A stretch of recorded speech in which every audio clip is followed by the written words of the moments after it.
친구의 집에 놀러간 11살 아들이 사라졌다는 신고를 받은 경찰은 신고자 집에 도착했습니다. 그곳에는 9일 1일에 신고했던 실종 아동의 새어머니가 기다리고 있었습니다. We just wanted to add a message to Gannon from my family is that we love you and miss you and we hope that you come home soon. And Gannon, I can't wait till you can come home and let everyone know that you're okay. We love you. 경찰차에 올라탄 새어머니는 순순히 끌려가지 않았습니다.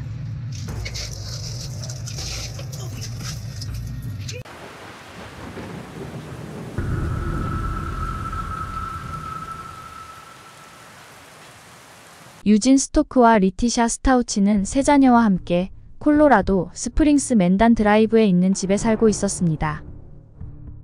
17살 알리는 리티샤가 사별한 첫 남편 사이에서 낳은 딸이며 11살 가논과 8살 엘레나는 유진이 첫 결혼해서 얻은 자녀입니다. 유진은 이혼한 후 남매의 양육권을 엑스와이프인 랜든과 공유하고 있었습니다. 이혼의 아픔과 자녀가 있다는 공통점이 있던 유진과 리티샤는 서로를 아끼고 사랑하며 상대방 자식들도 자기 자식처럼 대하기로 약속하고 5년 전인 2015년에 재혼해서 노스캐롤라이나에서 살고 있었습니다. 재혼한 후 유진의 아이들은 금요일에 아빠 집으로 와서 주말을 보내고 주중에는 다른 남자와 재혼해서 살고 있는 친엄마 집에서 지냈습니다. 리티샤는 남편이 엑스와이프와 공동양육을 하고 있다는 사실을 이미 알고 결혼했으므로 처음에는 아무런 불만이 없었습니다.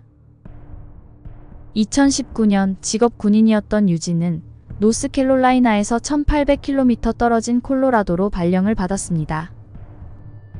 당시 재혼을 해서 살고 있던 엑스와이프가 임신을 하는 등 여러 가지 이유로 아이들을 돌보기 힘들었기 때문에 일단 아빠인 유진이 아이들을 당분간 양육하기로 하고 콜로라도로 데리고 갔습니다. 리티샤는 이때부터 불만이 쌓이기 시작합니다. 하나뿐인 딸 할리를 다 키운 리티샤는 취미생활도 하고 여유롭게 살고 싶었는데 자신이 낳지도 않은 아이들을 한 명도 아니고 2명을 키워야 한다는 현실에 화가 났습니다. 육군 주방위군으로 일을 하고 있었던 남편 유진은 집을 비우는 날이 많았고 설상가상으로 멀리 떨어져 살고 있는 남매의 친엄마는 가끔 전화로만 아이들의 안부를 물어볼 뿐입니다. 학교에서 보조교사로 일한 경험이 있었던 리티샤는 2020년 콜로라도 마운틴 리지 중학교에 보조교사 지원서를 냈습니다. 그녀는 당연히 합격할 거라고 생각하고 들떠 있었는데 리티샤의 백그라운드를 검토한 학교는 경범죄를 저질렀던 기록을 찾았고 그녀가 보조교사로 일하기에는 부적절하다고 판단하고 불합격 통보를 합니다. 설상가상으로 콜로라도에는 친구도 없었고 또한 집 주변은 허허벌판으로 갈 곳도 없었습니다. 자주 집을 비우는 남편 대신에 남의 애나 돌보고 있는 자신의 신세를 한탄하며 그녀는 재혼을 후회했습니다. 그리고 남편과 아이들의 친엄마에 대한 원망과 분노는 어린 남매들에게 향하게 됩니다. 그녀가 한동안 인터넷으로 검색했던 내용들입니다. 4명이 육아를 나눠서 해야지 1명이 독박 육아를 하는 건 공평하지 않아요. 재혼한 배우자의 자녀들을 내가 키우고 친엄마는 도와주지도 않아요. 내가 자기 자식을 힘들게 키워주는데 친부모는 고마운지도 모르는 것 같아요. 2020년 1월 24일 남편 유진은 2주일 후에 집으로 돌아올 예정으로 리티샤와 아이들만 집에 남긴 채 군사기지가 있는 오클라호마로 떠났습니다. 유진이 집을 비운 지 3일째 되던 1월 27일 9일 1일은 한 통의 아동 실종 신고 전화를 받습니다. I didn't know if I'm supposed to call emergency, not emergency about that. My phone says you all at the top and it's almost 7. And went to like our friend's house and but he's gonna be at his friend's house and they said he wasn't there and the other one said he never came there. I don't know when the other. 리티샤는 가논이 친구 집에 간다고 말하고 집에서 3시쯤 나갔다고 합니다. 6시까지 집에 오겠다고 약속하고 나갔는데 7시가 지나도 가논은 집에 돌아오지 않았고 걱정이 된 리티샤는 가논의 친구들의 집에 전화를 걸었습니다. 하지만 친구들은 가논이 어디에 있는지 모를 뿐만 아니라 자기 집에 오기로 말한 적도 없었다고 말합니다.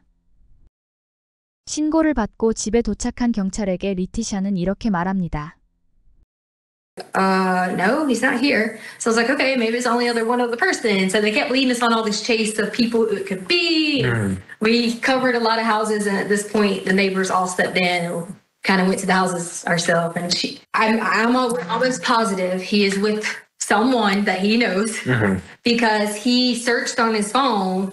Can my parents find me if my iPhone is or if my phone is off? 11살 아이가 이 추운 날씨에 실종됐다는 건 큰일이었기 때문에 동네 사람들은 모두 밖으로 나와 간혼을 찾으러 다녔습니다. 수사당국도 아이를 찾기 위해서 모든 방법을 동원했습니다. 또한 경찰은 혹시 있을지 모르는 단서를 찾기 위해 집을 수색했습니다. Traveling east and west along Fontaine. Still no updates as to Gannon's whereabouts, but they are hoping that they find anything that can lead to his recovery and just finding him and finding out what happened to him. 오클라호마 군사기지에서 훈련을 하고 있었던 유진은 간혼이 사라진 다음 날인 28일 아침에 운전해서 집으로 돌아왔습니다. 그리고 친엄마 랜든도 아들을 찾기 위해서 노스캐롤라이나에서 비행기를 타고 왔습니다. 리티샤와 랜든은 상당히 껄끄러운 사이였습니다. 랜든이 비행기를 타고 콜로라도로 도착하면 리티샤가 공항으로 랜든을 픽업해서 수색본부에 데려다 주기로 했었지만 리티샤는 공항에 나타나지 않았으며 전화도 받지 않았습니다. How do I describe my G-Man, my Gannon? Gannon's my hero. I love him so much. He's not only my hero, he has multiple people that call him his hero as well. Such a happy child, and he just brings life to every party. His smile, even today, is keeping us going. His infectious smile brings me joy every time I think about it. 일찍 철이 든 간호는 하나밖에 없는 동생을 챙기는 배려 깊은 오빠였습니다. 학교 선생님의 말에 따르면 간호는 항상 웃고 친구들과 사이좋게 지냈으며 문제를 일으키는 학생이 아니었다고 말합니다. 그리고 가출을 할 만한 아이도 아니었으며 무엇보다 영하로 떨어지는 추운 날씨에 갈 만한 곳도 없었습니다. 2020년 1월 24일 금요일 유진이 운전을 하면서 오클라호마 군사기지에 가고 있던 중 리티샤한테 문자를 받습니다. 당신과 랜드는 내가 아이들을 키워주는 것에 대해 전혀 고마워하거나 미안해하지 않아서 화가 나요. 유진은 리티샤에게 오클라호마에서 군사훈련이 끝나고 2주 후에 집에 가면 문제에 대해 진지하게 얘기해보자고 했습니다.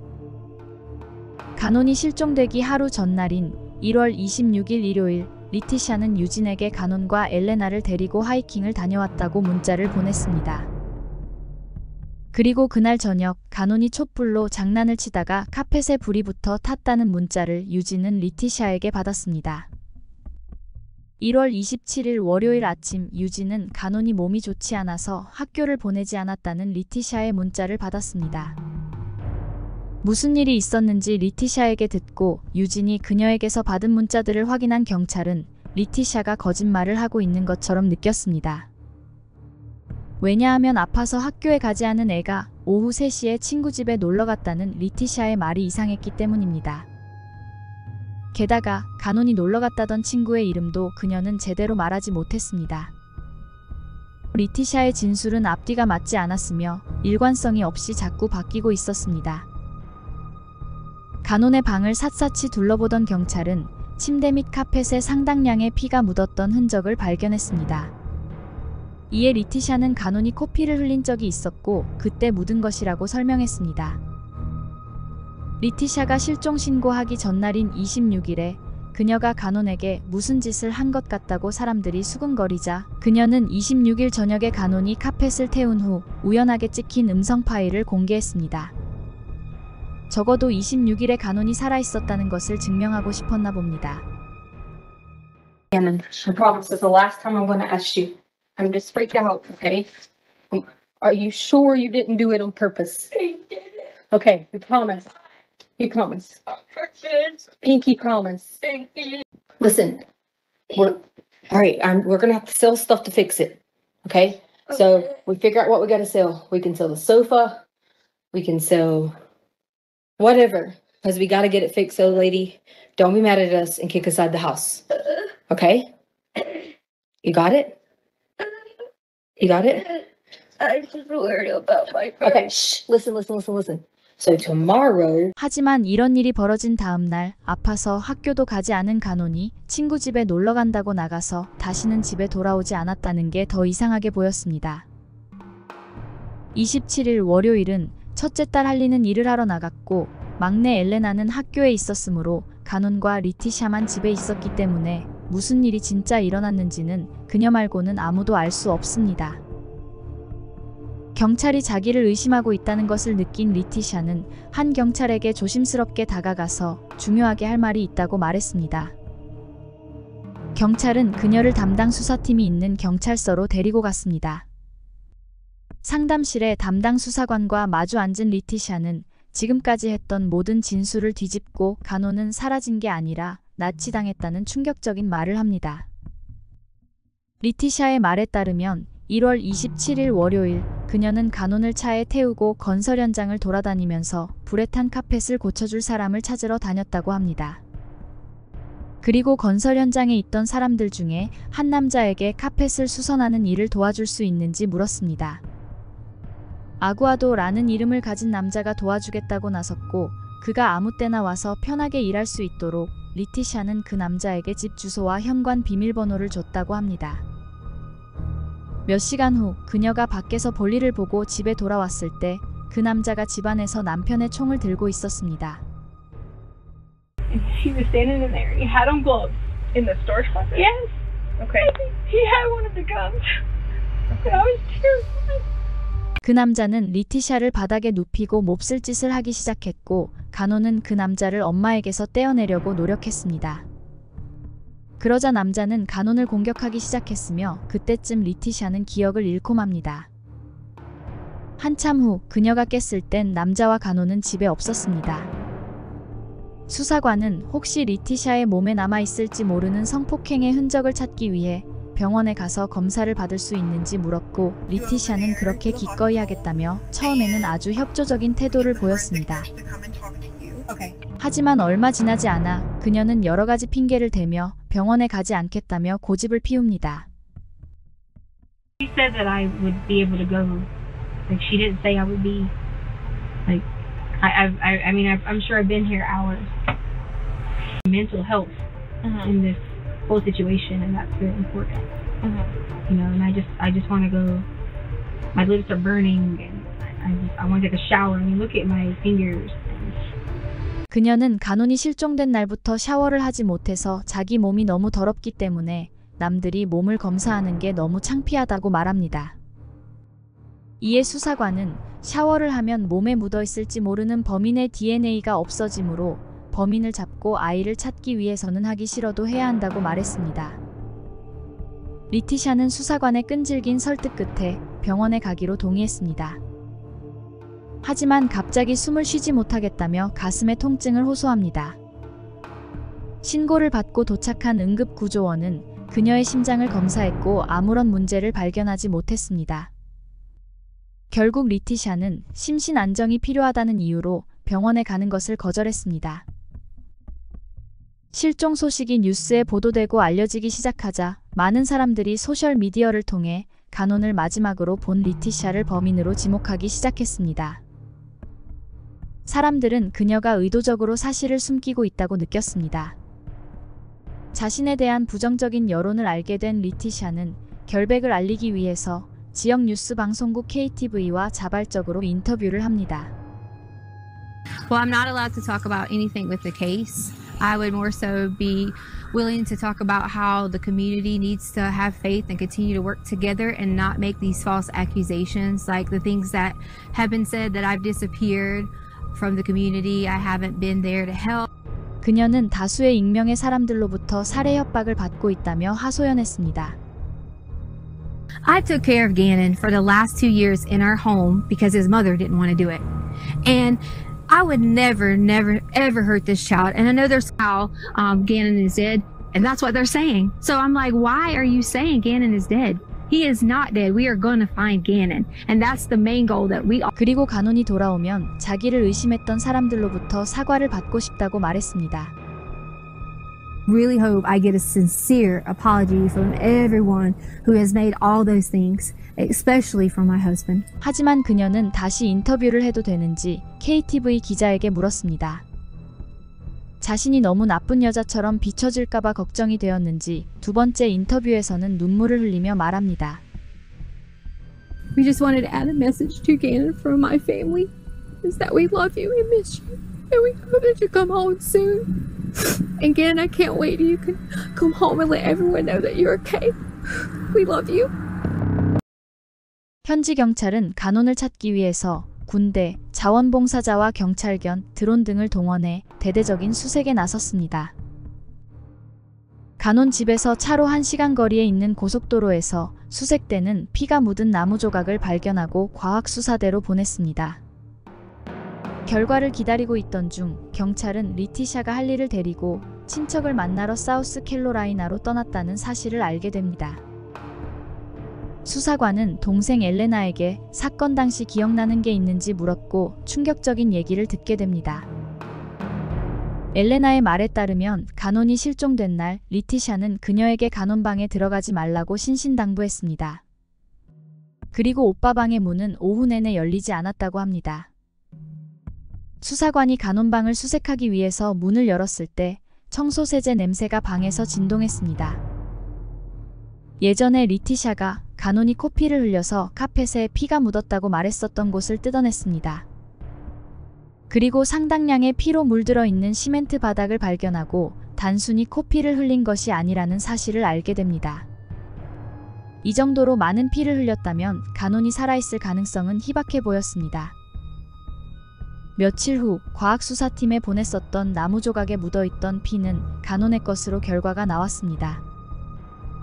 그리고 옆집에 설치되어 있던 CCTV를 분석한 결과 사건 당일 간혼은 집 밖으로 혼자 걸어 나온 적이 없었으며 또한 아구아도라는 남자가 집에 들어가지도 않았다는 사실이 밝혀집니다. 간혼은 리티샤와 함께 집에서 나와 차에 올라탔습니다. 영상에 찍힌 간혼이 걷는 모습은 마치 약에 취해서 비틀거리며 걷는 것처럼 보였습니다. 리티샤에 대한 수색영장을 발부받은 수사팀은 그녀의 전화기의 기록을 추적했습니다. 실종된 다음 날인 1월 18일 화요일 자신의 차는 세차를 한 후 집에 주차시키고 차를 렌트해서 타고 다녔습니다. 그리고 간혼이 실종된 날 그녀는 할리에게 퇴근하고 집에 오면서 청소용품과 쓰레기 봉투를 사오라고 부탁했습니다. 2020년 3월 2일 리티샤는 사우스캐롤라이나에서 체포되었습니다. 경찰차에 올라탄 리티샤는 순수히 끌려가지 않았습니다.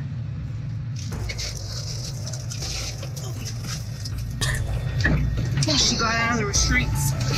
Tisha? It's on one of these great. You're hurting my arm. My phone is jacked.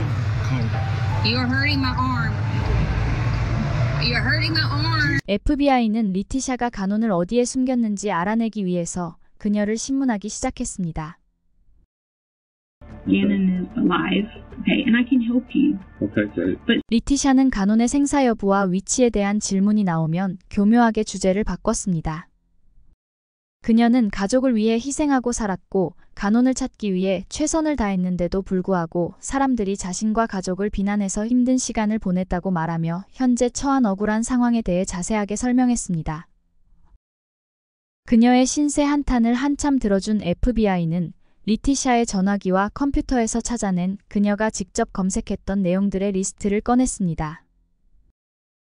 발견된 시신의 정체를 경찰이 알아내는 방법, 가방 안에 들어있는 시신이 부패하는데 걸리는 시간, 범죄 조직의 위치, 죽은 지 한 달 된 시체의 상태, 멕시코에 활동하고 있는 카르텔, FBI가 사람을 찾아내는 방법.